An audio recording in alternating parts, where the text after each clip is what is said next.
The speed of a boat in still water and the speed of stream are 15 km per hour and 3 km per hour respectively.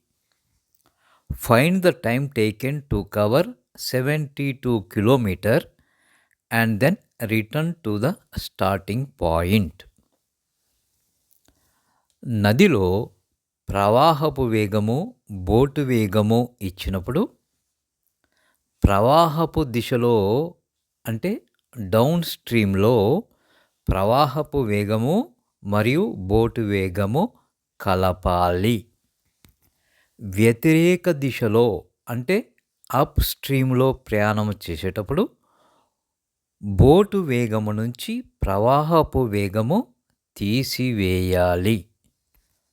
So now time taken to cover the journey of 72 km ఎంత అంటే 72/15 + 3 + 72/15 - 3. ఒకటి downstream, మరొకటి upstream.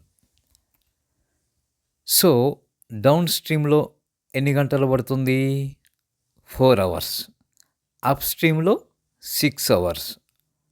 So total time taken to cover the journey is 10 hours.